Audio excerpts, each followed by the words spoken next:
மத்தவங்க வாழ்க்கையை கெடுத்துட்டு வாழாத. கூட்டு கழிச்சு பாரு, கணக்கு கரெக்டா இருக்கும். என்ன உடம்பு உதறது இல்ல?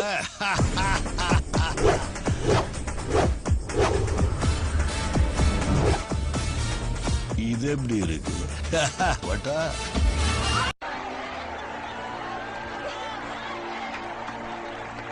மேடையில் அமர்ந்திருக்கும் இந்த பள்ளியோட நிர்வாகிகளே, இங்க இருக்கிற குழந்தைகளுக்கு இரண்டாம் தாய் தகப்பனா விளங்கும் ஆசிரியர் பெருமக்களே, அன்பான குழந்தைகளே, என்னை வாழ வைக்கும் தெய்வங்களான தமிழ் மக்கள், என் உயிரிலும் மேலான அன்பு ரசிகர்களே, உங்க அனைவருக்கும் என்னுடைய அன்பார்ந்த வணக்கங்கள். எனக்கு முன்னால பேசுறவங்க சொன்னது போல இப்படி ஒரு பள்ளிக்கு நான் வருவேன்னோ உங்க முன்னாடி நிப்பேன்னோ நான் கூட நினைக்கல. நீங்க எல்லாரும் என்ன பாக்குறதுக்காக இங்க வந்திருக்கீங்கன்னு நினைச்சிட்டு இருக்கீங்க. நான் தான் உங்க எல்லாரையும் பாக்குறதுக்கு இங்க வந்திருக்கேன். இதுவரைக்கும் என் வாழ்க்கையில் நடந்த சம்பவங்கள் நான் முன்கூட்டியே எடுத்த முடிவுனாலே ஏற்பட்டதல்ல. எல்லாமே எங்கேயோ தீர்மானிக்கப்பட்டது.